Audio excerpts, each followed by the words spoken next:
നമസ്കാരം, നിഖിലാണ്. നാടൻ ചായ വേൾഡ് കപ്പ് അപ്ഡേറ്റിലേക്ക് എല്ലാ പ്രേക്ഷകർക്കും സ്വാഗതം.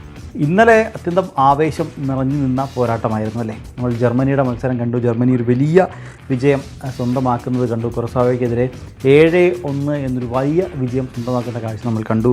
ഒപ്പം പിന്നെയും മത്സരങ്ങളുണ്ടായി. ജർമ്മനി മാത്രമല്ല, നെതർലൻഡ്സ് ഒരു 2-2 ജപ്പാനോട് സമനില പാലിക്കുന്ന ഒരു മത്സരം നമ്മൾ കണ്ടു. പിന്നീട് നിരവധി പോരാട്ടങ്ങൾക്ക് കളമൊരുങ്ങിയ ദിവസമായിരുന്നു ഇന്നലെയെങ്കിൽ ഇന്ന് ഇനിയും മത്സരങ്ങൾ നടക്കാനുണ്ട്. സ്പെയിൻ്റെ മത്സരം ഇന്ന് നടക്കാനുണ്ട്. ബെൽജിയത്തിൻ്റെ മത്സരമുണ്ട്. സൗദി അറേബ്യയും ഉറുഗ്വേയും തമ്മിലുള്ള പോരാട്ടം നടക്കാനുണ്ട്. ഇറാനും ന്യൂസിലൻഡും തമ്മിലുള്ള പോരാട്ടം നടക്കാനുണ്ട്. അപ്പോൾ ഇത്രയും മത്സരങ്ങൾ ഇന്നിനി നടക്കാനുണ്ട്. അപ്പോൾ ആദ്യം നമുക്ക് ഇന്നലെ നടന്ന പ്രധാനപ്പെട്ട 2 മത്സരങ്ങളുടെ വിശദാംശങ്ങളിലേക്ക് പോകാം അല്ലേ. ആദ്യത്തെ മത്സരം ജർമ്മനിയും കുറസാവോയും തമ്മിലുള്ള ഒരു പോരാട്ടത്തിൻ്റെ വിവരത്തിലേക്കൊക്കെ പോകാം. അതിലേക്ക് വന്നാൽ 7-1 ഒരു ആധികാരികമായ വിജയം തന്നെ ജർമ്മനി കുറസാവോയ്ക്കെതിരെ സ്വന്തമാക്കുന്നൊരു കാഴ്ച. കളി തുടങ്ങി മിനിറ്റുകൾക്ക്, അത് 6-ാം മിനിറ്റിൽ തന്നെ ജർമ്മനി ആദ്യ ഗോൾ നേടുന്നു. അങ്ങനെ ജർമ്മനി മുന്നിലെത്തുന്നൊരു കാഴ്ച നമ്മൾ കണ്ടു. പക്ഷേ 21-ാം മിനിറ്റിൽ ജർമ്മനിയുടെ ഒപ്പത്തിനൊപ്പം തങ്ങളുണ്ട് എന്ന് കുറസാവോ തെളിയിക്കുന്ന രീതിയിലൊരു പ്രകടനം കുറസാവോയുടെ ഭാഗത്തുനിന്ന് ഉണ്ടാകുന്നു. വേൾഡ് കപ്പ് ചരിത്രത്തിലെ തന്നെ കുറസാവോയുടെ ആദ്യത്തെ ഒരു ഗോള് ഇന്നലെ പിറക്കുന്നു. 21-ാം മിനിറ്റിലാണ് ഗോൾ പിറന്നത്. ഗോൾ പിറക്കുന്നൊരു കാഴ്ചയ്ക്ക് എന്തായാലും നമ്മൾ സാക്ഷിയായി. അപ്പോൾ അങ്ങനെ 21-ാം മിനിറ്റ് ആയപ്പോഴേക്കും ജർമ്മനിക്ക് ഒരു കടുത്ത എതിരാളിയായി കുറസാവോ മാറുന്ന ഒരു കാഴ്ചയൊക്കെ നമ്മൾ കണ്ടു. പക്ഷേ ആ ഗോൾ വീണതിന് ശേഷം ജർമ്മനി കുറച്ചുകൂടി മത്സരത്തിലേക്ക് അതിശക്തമായി തിരിച്ചു വരുന്ന ഒരു കാഴ്ച നമുക്ക് കാണാൻ സാധിച്ചു. കാരണം 38-ാം മിനിറ്റിൽ ജർമ്മനി വീണ്ടും കുറസാവോ വലയിലേക്ക് ഒരു ഗോൾ നിറയ്ക്കുന്ന ഒരു കാഴ്ച നമ്മൾ കണ്ടു. അതായത് 38-ാം മിനിറ്റിലേക്ക്. അപ്പോഴേക്കും സ്കോർ 2-1 എത്തിയിട്ടുണ്ടായിരുന്നു.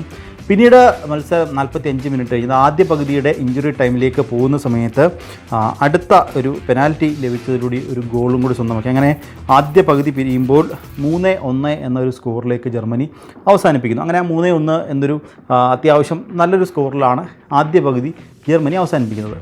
എന്നാൽ 2-ാം പകുതിയുടെ തുടക്കത്തിൽ തന്നെ, അതായത് 47-ാം മിനിറ്റിൽ തന്നെ മുസിയാല ഒരു മനോഹരമായ ഒരു ക്ലിനിക്കൽ ഫിനിഷിലൂടെ വീണ്ടും ലീഡ് ഉയർത്തുന്ന ഒരു കാഴ്ച. 4-1 മത്സരം പോകുന്നു. അങ്ങനെ 47-ാം മിനിറ്റിൽ 4ാമത്തെ ഗോൾ വീഴുന്നു. അങ്ങനെ 4-1 ആകുന്നു സ്കോർ. പിന്നീട് 68-ാം മിനിറ്റിൽ വീണ്ടും ഒരു ഗോൾ കൂടി പിറക്കുന്നു. അങ്ങനെ 5-1 എന്നാകുന്നു സ്കോർ. 78-ാം മിനിറ്റിൽ ജർമ്മനി വീണ്ടും ലീഡ് ഉയർന്നു 6-1.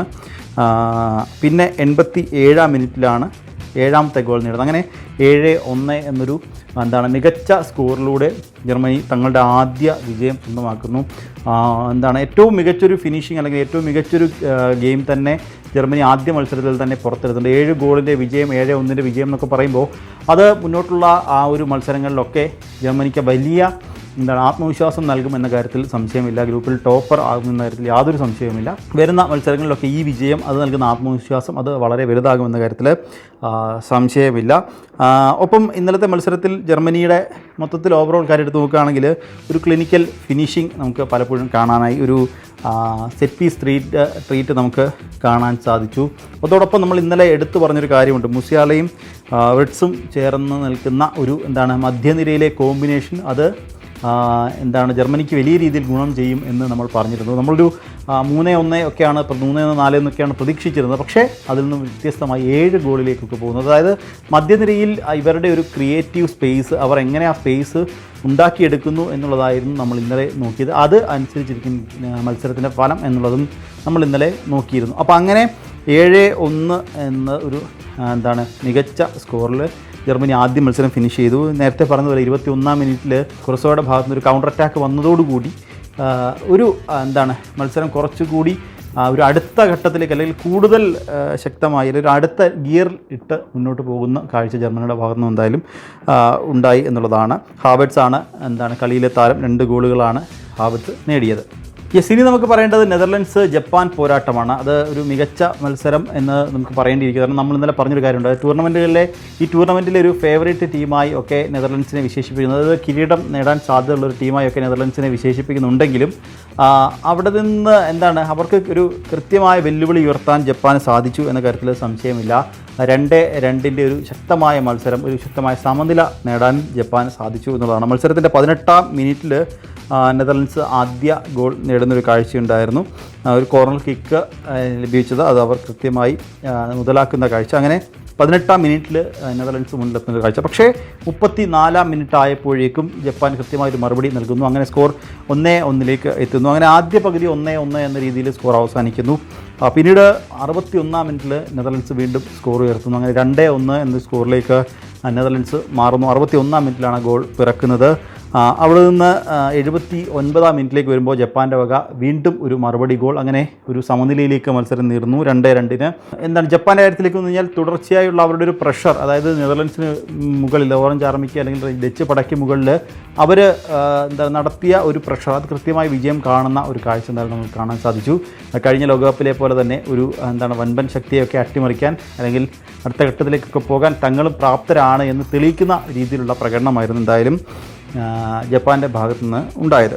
നെതർലൻഡ്സിൻ്റെ ഒരു പ്ലസ് പോയിൻറ്റുകൾ ഈ മത്സരത്തിൽ പറയുകയാണെങ്കിൽ ഒരു വിങ് ബാക്ക് അറ്റാക്ക് അത് വളരെ വലിയ രീതിയിൽ ഗുണം ചെയ്തു എന്ന് പറയാൻ സാധിക്കും. അതുകൊണ്ട് 2 ഗോളുകൾ എന്തായാലും അവർക്ക് നേടാൻ സാധിച്ചിട്ടുണ്ടായിരുന്നു.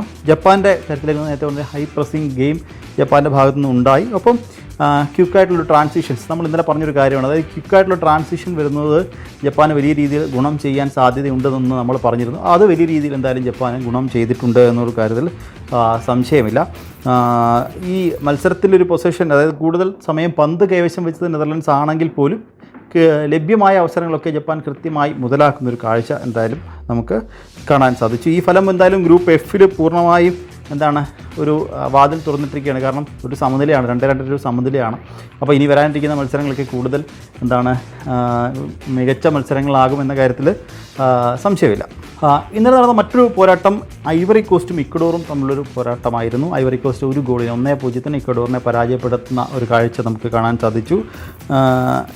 ആദ്യ പകുതിയിൽ ഇക്വഡോർ വളരെ മികച്ച രീതിയിലുള്ള പ്രകടനമൊക്കെ നടത്തിയെങ്കിൽ പോലും പക്ഷേ അവസാനമാകുമ്പോഴേക്കും 90-ാം മിനിറ്റിൽ ഐവറി കോസ്റ്റ് ഒരു വിജയ ഗോൾ നേടുന്ന ഒരു കാഴ്ച. അതായത് 90 മിനിറ്റ് വരെയൊക്കെ മത്സരം വളരെ മനോഹരമായി തന്നെ പോയി. പക്ഷേ 90-ാം മിനിറ്റിൽ മത്സരം സമനിലയിലേക്ക് പോകും എന്ന് പ്രതീക്ഷിച്ചിരുന്ന സമയം 90-ാം മിനിറ്റിൽ ഐവറി കോസ്റ്റിൻ്റെ ഭാഗത്തു നിന്നൊരു വിജയ ഗോൾ നേടുന്ന ഒരു കാഴ്ച എന്തായാലും കാണാൻ സാധിച്ചു. ഈ ഒരു മത്സരത്തിൻ്റെ ഇതിലേക്ക് വന്നു കഴിഞ്ഞാൽ ലഭ്യമായ അവസരങ്ങൾ അത് 2 തവണ ഗോൾ പോസ്റ്റിന് അടുത്ത് വരെ എത്തി. ഇക്വഡോറിൻ്റെ ചാൻസസ് ഉണ്ടായിരുന്നു, 2 ചാൻസസ് ഉണ്ടായിരുന്നു.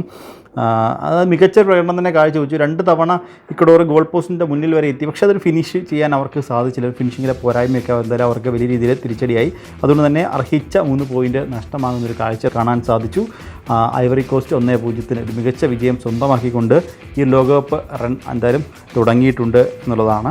ഈ മത്സരത്തിൽ നിന്ന് ഒരു കാര്യം നമുക്ക് എന്തായാലും പറയാൻ സാധിക്കും. അതായത് നമുക്ക് ലഭ്യമാകുന്ന അവസരങ്ങൾ, നമുക്ക് കിട്ടുന്ന അവസരങ്ങൾ അത് കൃത്യമായി മുതലാക്കിയില്ലെങ്കിൽ അതിനുള്ള ശിക്ഷ നമുക്ക് കിട്ടും എന്ന കാര്യത്തിൽ, അത് ഇക്വഡോറിൻ്റെ കാര്യത്തിൽ വളരെയധികം നമുക്ക് വലിയൊരു ഉദാഹരണം തന്നെയാണ് എന്തായാലും. പിന്നീട് ആവേശം നിറഞ്ഞുന്ന മറ്റൊരു മത്സരം ടുണീഷ്യയും സ്വീഡനും തമ്മിലായിരുന്നു. 5-1 ഒരു വിജയം സ്വീഡൻ സ്വന്തമാക്കുന്ന ഒരു കാഴ്ച നമ്മൾ കാണാൻ സാധിച്ചു. 13, 32, 41, 56, 78. പിന്നെ 90-ാം മിനിറ്റിന് ശേഷമുള്ള ഇഞ്ചുറി ടൈമിൻ്റെ ആണ് പിന്നീട് ഗോൾ പിറക്കുന്നത്.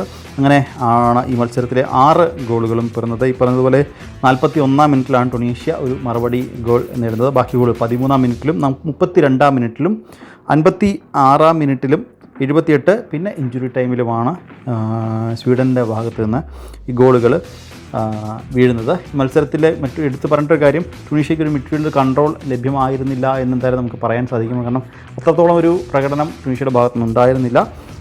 ഒപ്പം സ്വീഡൻ്റെ കാര്യത്തിലേക്ക് വന്നു കഴിഞ്ഞാൽ കിട്ടിയ അവസരങ്ങളൊക്കെ അവർ കൃത്യമായി മുതലാക്കുന്ന കാഴ്ച. അങ്ങനെ 5-1 ഒരു ആധികാരികമായ വിജയം തന്നെ സ്വീഡൻ സ്വന്തമാക്കുന്നൊരു കാഴ്ച നമുക്ക് കാണാൻ സാധിച്ചു. അപ്പോൾ ഇതൊക്കെയാണ് ഇന്നലെ നടന്ന പ്രധാനപ്പെട്ട മത്സരം.